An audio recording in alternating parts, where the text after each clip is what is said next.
When I made my OCG Series 1 history video, I was sure that was going to be it.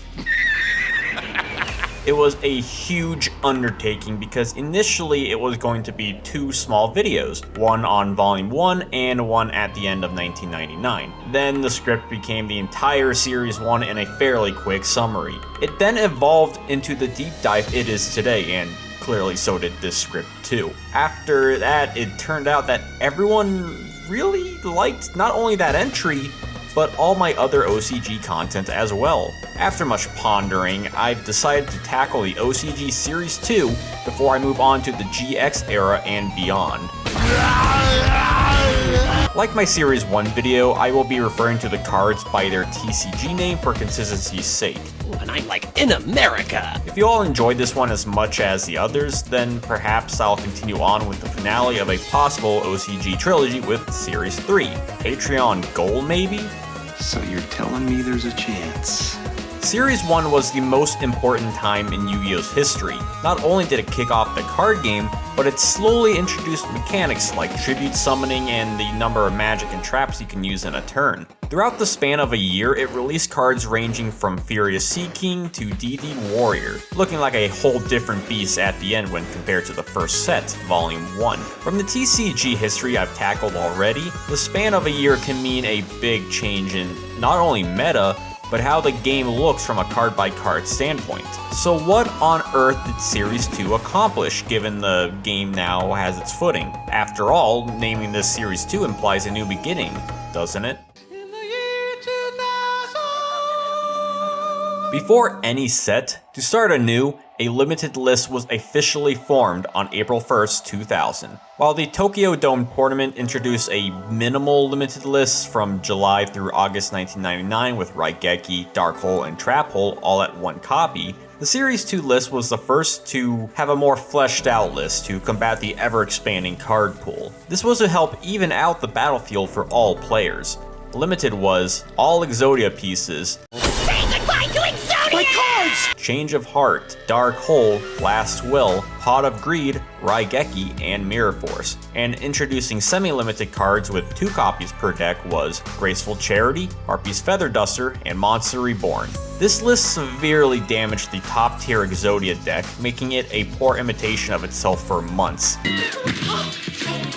Also, Sangan and Witch of the Black Forest received their first effect change, where now they must be sent from the field to the grave to activate their effect, instead of just whenever they're sent.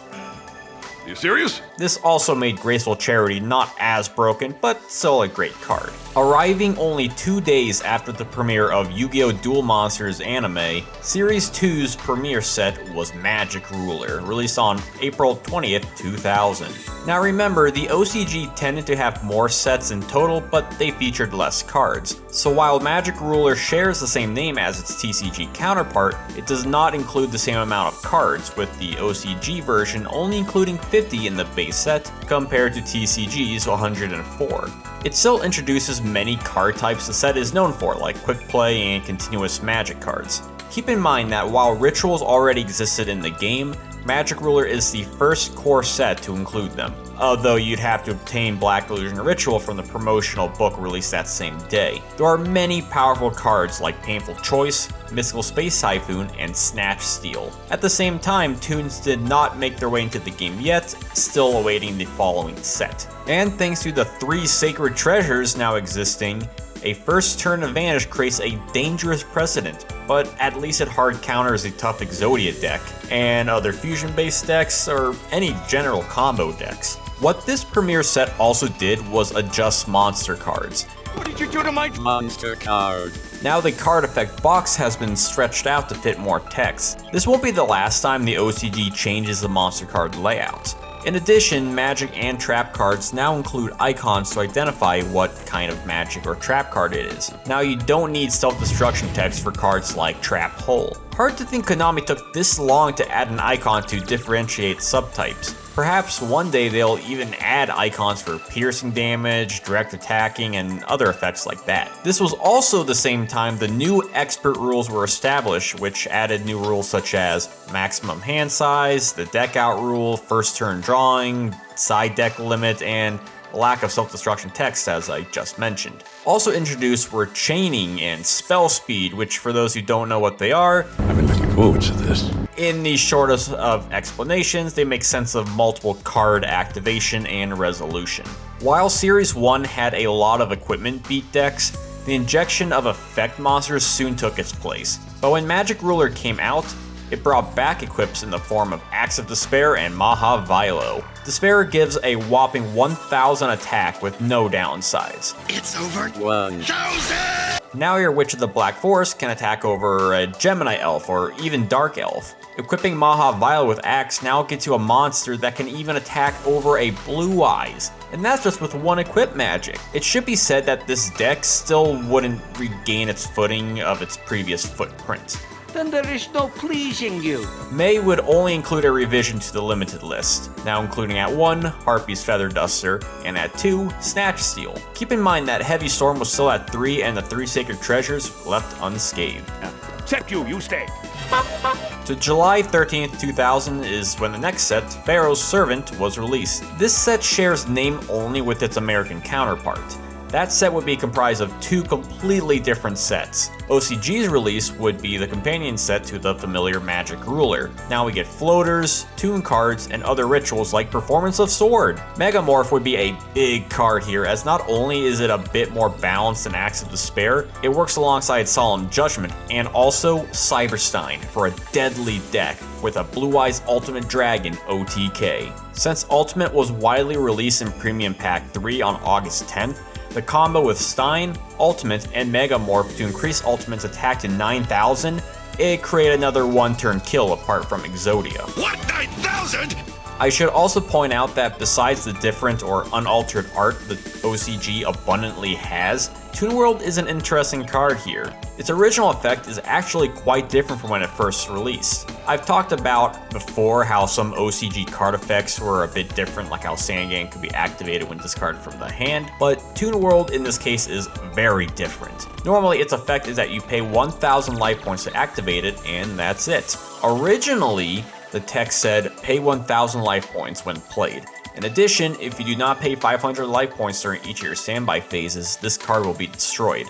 When this card is sent from the field to the graveyard, add the life points that you have paid to your life points. Much different and more convoluted, and even made its way to some early US released video games. Shame it didn't give more protection to toon monsters. If you want to play toons at the time, then this deck shows how awful they were back then, and you may be familiar as it translated quite faithfully in the TCG. Another big card in this set was Cyberjar, as its effect would give a big boost to the deck destruction deck as a way to not only scrape decks, but to add attackers or floaters or searchers. 2 days later, 2, count 'em, 2. there would be another list revision where limited, Confiscation and Forceful Sentry, and semi-limited, Delinquent Duo and Gravekeeper's Servant. The treasures would be somewhat regulated, with Servant being the odd card out. You can't have them! This helped Maha Vilo's strategy pick up some steam, but Exodia still had trouble due to the treasures still being around and deck destruction not being as good due to Serpent at 3. But as I mentioned earlier, it only took till August for Cyberstein OTK to become a fearsome new deck that came like wildfire. But it was a combo deck, and as we know, combo decks still had weaknesses like Solemn Judgment or Widespread Ruin, so it's not like this was a tier 0 deck either. After Pharaoh's Servant, the next set would have to wait an additional month, as the following month held the video game tournament, and this is a mouthful, Yu-Gi-Oh! Duel Monsters 3 Tri-Holy God Advent Official Tournament Street Duel Legend of Power, the game known in the West as Dark Duel Stories. This was held between July 25th and August 27th, 2000. What's cool about this tourney were the prize cards, and where they were all Dark Magician girls. I don't even know if that's PG.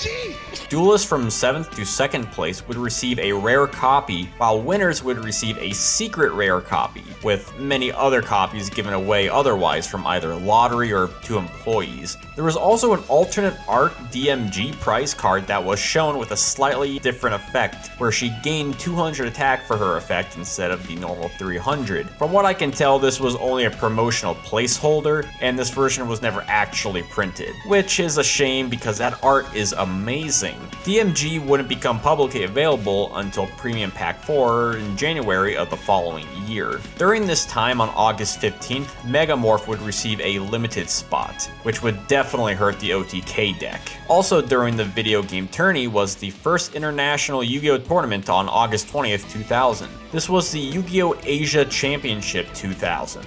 First place would go to Tum Yi Look from Hong Kong with his Cannon Burn deck. Yeah, Japan couldn't even win their own tournament. You lose! Good day, sir! You can tell just by looking at it, but this deck was absolutely nuts. Imagine using Painful Choice and selecting 3 Sinister Serpents. Those serpents would in turn help provide fuel for Graceful Charity, Tribute to the Doomed, or even Magic Jammer. I suppose it made Delinquent Duo less powerful, but I think that's a fair trade given the card pool, even with a limited list now around. Even if popular decks would lean towards the beatdown strategy with cards like Gemini Elf, having a dual strategy proved to be too much. Using a card like Ultimate Offering to flood the field with monsters to then tribute off with Cannon Soldier, using fodder like Sangan or Witch of the Black Forest to search more monsters out to summon with Offering for potentially more burn was just, well, like I said, nuts. You wanna get nuts? Come on! Let's get nuts. Look would obtain the first place prize card, a very unique Blue Eyes Ultimate Dragon with art that has yet to be reprinted to this day in any official capacity. All of the other prize cards also had unique art for the time for Gemini Elf, Summon Skull, Karibo, and Red Eyes Black Dragon. September 9th would be notable for Booster R2, which featured many needed reprints of Gemini Elf and Graceful Charity, 2 staple cards that were out of circulation up till this point. Then on September 28th, the set Curse of Anubis was released, being one of 2 sets that would form into TCG's Pharaoh's Servant. Big cards in the set would include Janjo, Imperial Order, and Nobleman of Crossout. Finally, a 1 tribute monster would stomp the comp over Summon Skull, since Janjo would turn off all trap cards, no questions asked. Sure, it has 100 less attack than Skull, but there were plenty of removal cards anyway. Imperial Order would be on the other side of that coin, negating powerful magic like Pot of Greed and Raigeki. This set also gave birth to the Reanimate deck, a deck revolved around reviving monsters given the high amount of revival cards now existing. The deck would have no major impact. Lastly, Morphing Jar number 2, a monster that bounces monsters on the field back to the deck and summons excavated monsters, and the Shallow Grave, a defensive revival card that would be excellent additions to the deck destruction deck. It should be noted that Jar number 2 at this broken OCG point had no level limitations to what it could summon off its effect. Unfortunately, the deck would receive a hit in 2 cards hitting the scene in Nobleman of Crossout and Ceasefire, to remove monsters from play and flip up monsters respectively. There are only 2 things I can't stand in this world. Nobleman of Crossout and Ceasefire. But Jar number 2 was still a powerful card for the engine and many loop combo decks to come. So much so that it would eventually see itself along with Cyber Jar on the limited list in November. If I wasn't clear enough just how groundbreaking Curse of Anubis was, it also created the comeback of a fearsome deck, Exodia. This is in thanks to Backup Soldier, a card that salvages up to 3 weak normal monsters. Now you could dump Exodia pieces to the graveyard and add them back to your hand easily. Remember Painful Choice? This new iteration of Exodia would be known as Bitter Exodia, the emerging third power behind Meta Good Stuff, the evolution of standard name for its, well, good stuff, and deck destruction.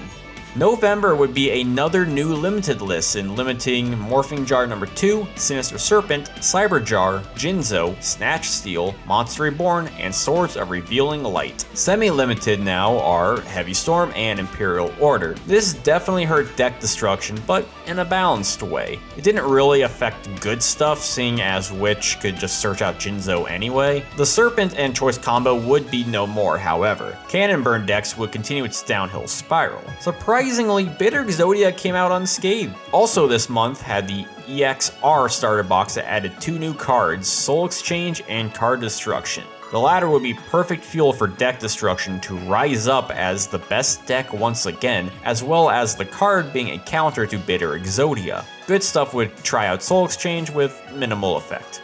December 7th would be an interesting time as it was the release of the Game Boy Color game, Yu-Gi-Oh! Duel Monsters 4, Battle of Great Duelists, and their promotional cards. The game has 3 different releases where you either play as Yugi, Kaiba, or Joey, and as such, pre-ordering each one would get you a promotional Egyptian god card, unplayable in an official duel, but the first release of them in any capacity. Nice. Think of Pokemon and exclusive monsters, though in this case it'd be cards. Yugi would get you Slifer, Kaiba Obelisk, in which the promotional art is radically different, and Joey surprisingly had Raw. Each game still came with a pack of 5 promotional cards, pre-ordered or not. And there's some impact cards here. Yugi with Ring of Destruction, a powerful trap that can destroy 1 monster and inflict damage equal to their attack for a quick monster bypass or even a possible game-ending explosion. Yugi also had Anti-Spell Fragrance, which delayed activation for magic cards, a punishing card for magic heavy decks, and was quite rare until its reprint in 2010. Kaiba primarily had Vorse Raider, a monster akin to the popular Gemini Elf in terms of stats, just with a little higher defense. Now your high attackers just increased by a lot because people were still not into Dark Elf or Jirai Gumo. Joey didn't have much of value. Is that like a personal attack or something? Poor Joey, but hey, at least he gets to live in a world where he did beat Merrick. On the 14th would be the latter half of Pharaoh's Servant, the sequel to Curse of Anubis, Thousand Eyes Bible. Big cards would be Thousand Eyes Restrict, Goblin Attack Force, and Maximum Overdrive! Goblin is a high attacking card with a downside akin to Dark Elf. It's seen as a single-use monster that didn't have such a high burden. It was a good tech to take care of opposing Gemini Elves, Giant Soldier Stone, or even Jirai Gumo. Why won't you love me, Dad? Fiend, Mega Cyber, and Magic Drain were cool too, but Goblin and Imperial Order just proved to be better. Thousand Eyes Restrict would be the first card in Yu-Gi-Oh! To claim ultimate rarity. It's kind of funny that Restrict would be so faithful to the original effect while Pegasus' other monsters, Toons, would be heavily neutered. While a fusion deck did exist at the end of Series 1, Restrict would be more commonly used alongside Cyber Sign as occasional tech and good stuff. At the tail end of 2000, on December 21st, the Value Book 3 would be released, which most notably included character cards reminiscent of the Bandai game's character cards. These are a bit more like skill cards from Duel Links and Speed Duels, and should be assumed illegal in an official duel. Yugi would turn the field into Yami, tribute 1 less monster for Dark Magician, in exchange for you losing 300 life points during your standby phase. Joey would increase your battling monster's attack by 800 points, but they cannot attack the turn they are summoned. Kaiba, at the start of the duel, you may declare 1 monster type, turning all monsters in deck, hand, and on field to that type. I don't know why it specifies on the field considering there would be no monsters on the field by this point. You also start the duel with 4 less cards instead of 5, and that becomes your hand limit for the remainder of the duel. Pegasus had the effect where during your main phase you can pay 1,000 life points to add 1 card from your deck to your hand, with the drawback of starting with 6,000 life points instead of the normal 8,000. Well, I guess in this case it would be 5,000. I wonder why Konami never introduced this as an official card type until it awoke from hibernation for Duel Links in 2016. To summarize OCG Yu-Gi-Oh! In 2000, Exodia went in as a top tier deck, however a limited list and other game changes killed the deck and left room for good stuff to make way following the first set. Mid-year would see deck destruction make its mark, and soon behind was Stein OTK and Cannon Burn. Later in the year, Exodia would make its way back as Bitter Exodia, resulting in a standoff between Bitter, Stuff, and Destruction moving into the new year.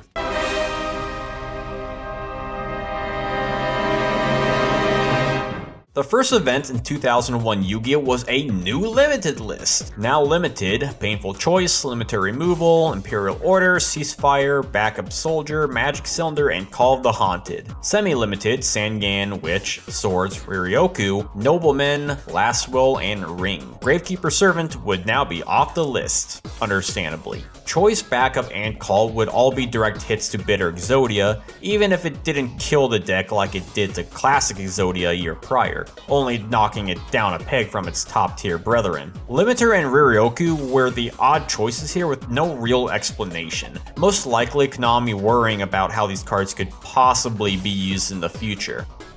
Why? I mentioned earlier that Dark Magician Girl would get a public release in Premium Pack 4. Well, that time finally came, officially on sale on January 18th, but the big card from this 6-card set would be Magic Cylinder. Its effect to negate an attack and inflict potentially high burn damage was a card many smarter players used efficiently. Remember back in the early days of Yu-Gi-Oh! Life point advantage was a bigger priority than card advantage. Especially in the OCG, Good Stuff players saw this card as their second Mirror Force alongside Ring of Destruction, where players were waking up to. But because of Janjo still being a prominent card, burn decks weren't quite a thing yet. February 9th, with the release of Shonen Jump issue 11, OCG got Archfiend of Gilfer. When this card is sent to the graveyard, he equips to one monster and weakens their attack. This means he could be used with Painful Choice, Graceful Charity, and Card Destruction. And then if the equipped monster is sent, Gilfer's effect would just activate again. But tributing or certain effects like Woodland Sprite would make Gilfer miss timing.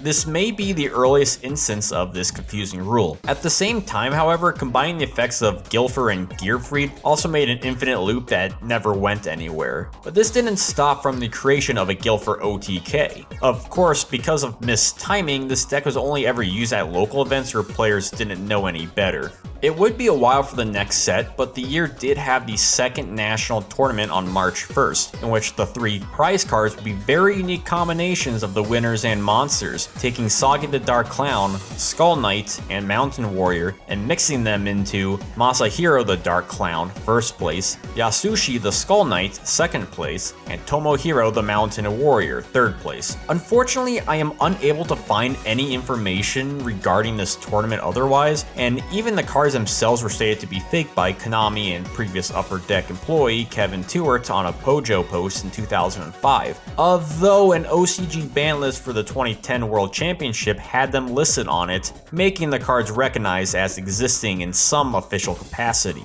Given the meta climate at the time, meta decks would at least be Good Stuff, Deck Destruction, and Bitter Exodia. Yeah, not much variety, huh? Thousand Eyes Bible clearly did not make a huge impact. April 1st would see some limited edition packs, most notably are the Joey pack, which introduced Scapegoat, a card that could be abused with Cannon Soldier or United We Stand. Also in Yugi pack, there is Mystical Ref Panel, a trap that transfers magic effects to the opposing player. This means you could effectively seal cards like Pot of Greed, Graceful Charity, or Delinquent Duo. Quite a big counter in a way Magic Drain couldn't reach, and at the time, much more influential to the meta culture than Scapegoat, in which that card would get its time as you may expect.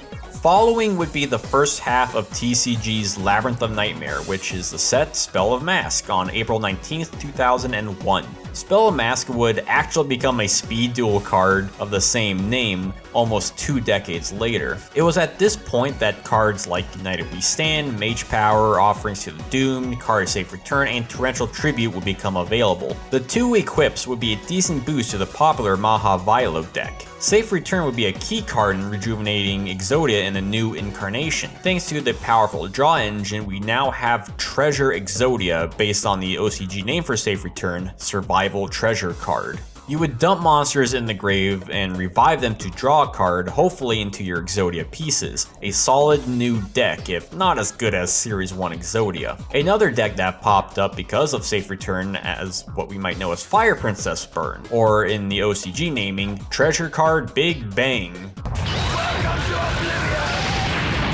This deck used a cute strategy involving a card from the famous Curse of Anubis set, Gift of the Mystical Elf. See, the ruling back then was that if your opponent had 5 monsters on the field, you would not gain 1500 life points, you would gain 305 times. What? Combine that with Princess's Burn Effect and you got yourself one lean, mean Sean Bean burn deck.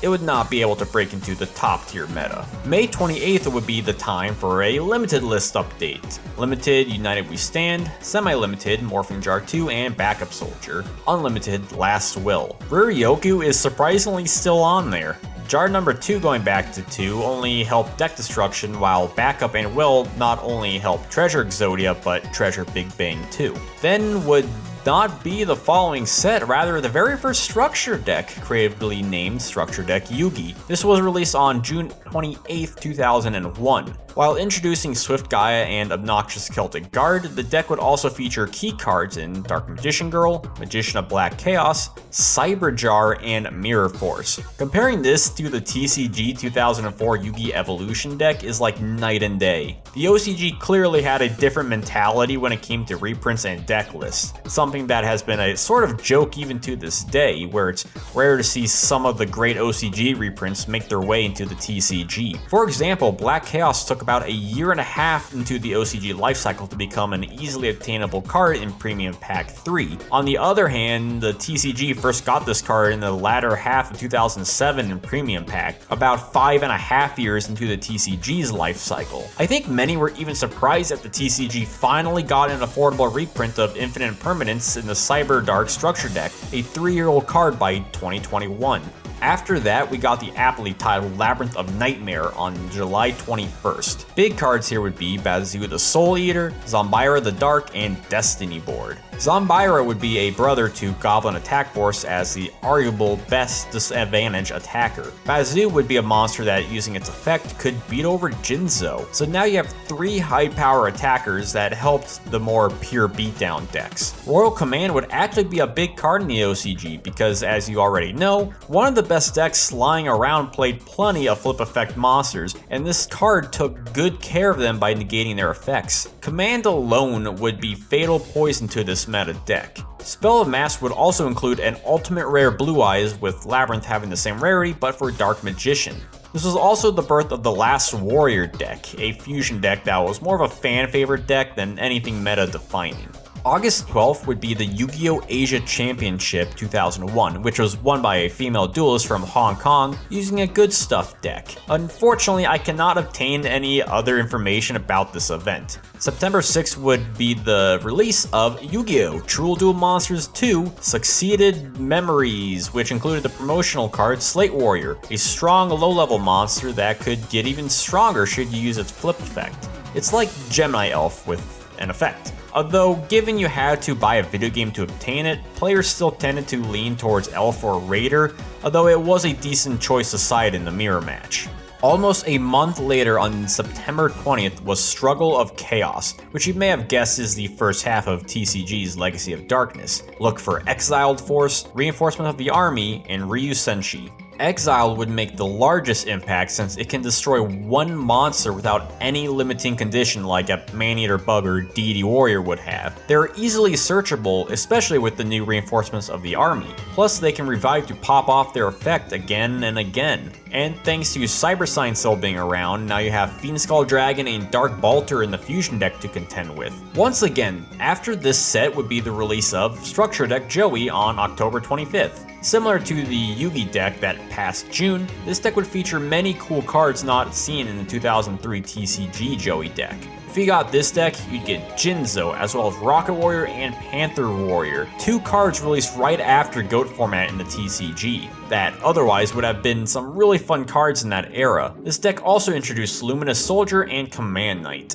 On November 19th, because this seemed to be an on-schedule monthly thing, the last set of 2001 Yu-Gi-Oh! Would be released, Mythological Age, where you could nab Yata-Garasu, Injection Fairy Lily, Fiber Jar, and Bottomless Trap Hole. Lily was a curious card because it was seen as an upgraded Dark Elf of sorts. While it didn't replace other beaters and good stuff, it's still a decent card all things considered. Remember Yata-Garasu? That bird that when it inflicts damage to your opponent, they skip their next draw phase? Yeah, OCG got that spirit monster too. Yuji of Yu-Gi-Oh! History.com stated Yata as the worst Yu-Gi-Oh! Monster in history.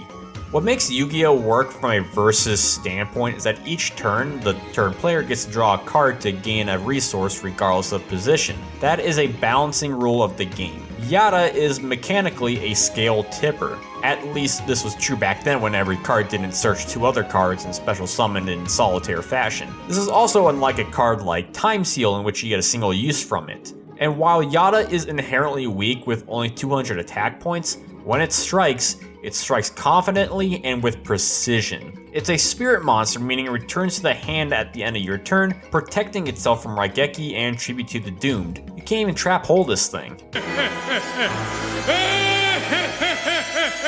Good Stuff would gladly make use of this new power card, as would the new Yata Lock deck, which really was just the new Good Stuff deck. And while not as popular as Yata Lock, you have a new Last Turn deck, which created another kill combo deck using Last Turn and Jowgen to prevent your opponent from special summoning via Last Turn, declaring you the winner. Plus, Fiber Jar is now a card having the effect of essentially a deck reset button.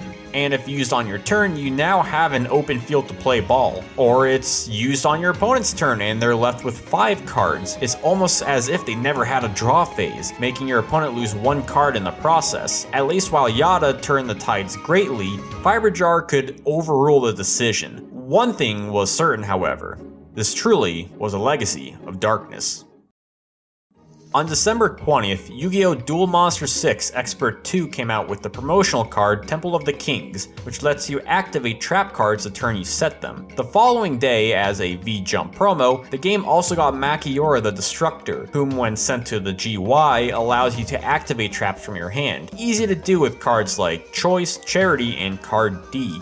The final piece to the Last Hurrah 2001 Yu-Gi-Oh! Was on December 28th in Shonen Jump issue 4-5 with a promotional impact card Exchange of the Spirits, a card that swaps both players' graveyards with their deck. While you do need 15 cards in your grave to activate it, decks were made around this strategy with help from Makiora, which, again, can let you use Exchange of the Spirit turn 1. It is, in essence, another deck destruction deck, and even if your opponent has cards remaining in their newly formed deck, other cards like Morphing Jar and Card Destruction clean up the holes in the strategy. The deck would reach its peak in March 2002 with the release of Pharaonic Guardian and the cards Reckless Greed and Book of Tayo, making it a top-tier deck of its era. Heading to the new year, Yata-Garasu parasited Good Stuff as the top tier deck by this point. Other big decks would be Exchange, Treasure Exodia, Treasure Big Bang, and Last Turn. No. Wait. Guilford OTK would be in the shadows at local levels due to misinterpretation of the rules, as I've mentioned earlier. As you can tell, the game no longer resembles what it used to be, as every top deck is some form of immediate victory. Immediately breaking into 2002, much like 2001, was a new much-needed limited list. Limited, Fiber Jar, Yata-Garasu, Mage Power, and Ring. Semi-limited, Last Turn. Now off the list entirely, Sinister Serpent and Megamorph. Konami for sure was responding to the rising power of degenerate decks, but now with Megamorph Unlimited, Stein OTK could in theory come back.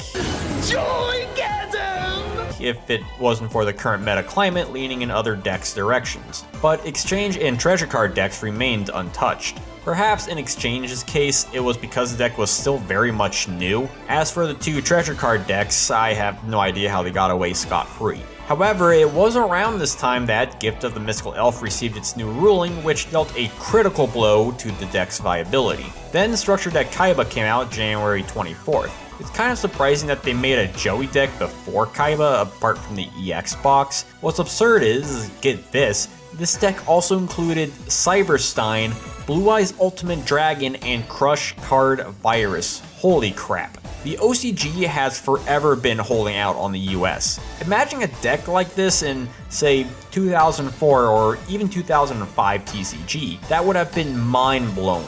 plus having reprints of Force Raider and Ring of Destruction were very much needed, seeing as prior they were video game exclusives. But I'm not done yet. Aside from Kaiser Seahorse, the deck introduced Vampire Lord. Having a monster that revives itself should it be destroyed by a card effect made it a great protection against Yata Lock and the deck's various forms of effect destruction. Unfortunately, its attack is still fairly low, making it susceptible to Goblin and Zombira, which makes Lord not quite the bulletproof armor the game needed. Also keeping in mind that its only use is against the one deck, but it was a step in the right direction nonetheless. Come March 21st, we would get the two final big releases of Series 2 on the same day. First up is the core set, Pharaonic Guardian, which would be half of the other titled English set, but the other half would be the start of Series 3. Not a ton of great cards, but still some good ones in Mirage Nightmare and Trap Dust Shoot. Using Nightmare with MST created the popular Mirage Typhoon combo in which drawing power helped out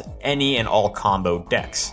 Dust Shoot, on the other hand, didn't see much play by this point due to the 3 Sacred Treasures still being around. Reckless Greed was more draw power that can be activated easily with Machiora, making it just another pot of greed in the grand scheme of things. Book of Tayo also helped push first turn kills by flipping your jars face up for their effects. Book of Moon would also work with Tayo if not for it being non-essential at this point. Along with the sets, given the new zombie support and other strong cards like Pyramid Turtle and Don Zalug, the Tomohan deck was forming, short for Tomato Handicap. Handicap being a term for hand destruction cards like Zalug or Duo, essentially handicapping your opponent. Turtle in particular, while it could not get every zombie card out, it could at least get out Vampire Lord, making it a fearsome combo for a deck that slowly climbed up the ranks. If you didn't want that, then the Structure Deck Pegasus should fit your needs. Pegasus had a whopping 6 new cards: Toon Cannon Soldier, Gemini Elf, Goblin Attack Force, Mass Sorcerer, Table of Contents, and Toon Defense.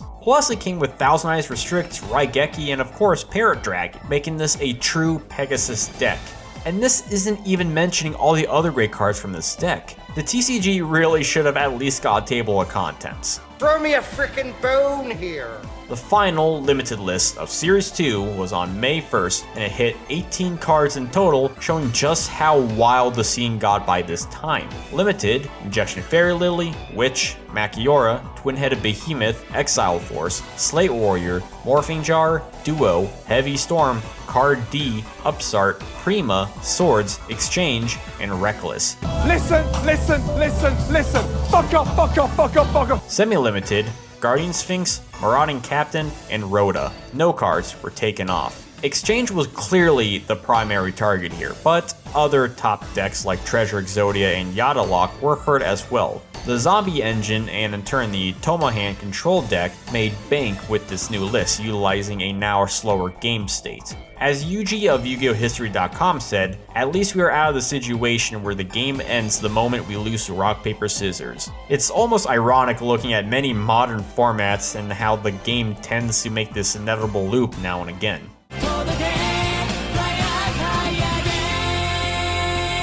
While there have been other small details about Series 2 such as premium packs, the Duelist ID card, and reprint sets, I think you get the idea of what Series 2 was all about. With sets spanning from April 1st, 2000 through March 21st, 2002, this follow-up series to the groundbreaking Series 1 led the way to the birth of the TCG, while still growing the card pool in the East. Its meta wasn't as healthy as it once was, being a taste of things to come for the US as many of us can relate to, but it still had great releases compared to the volumes and boosters of 1999.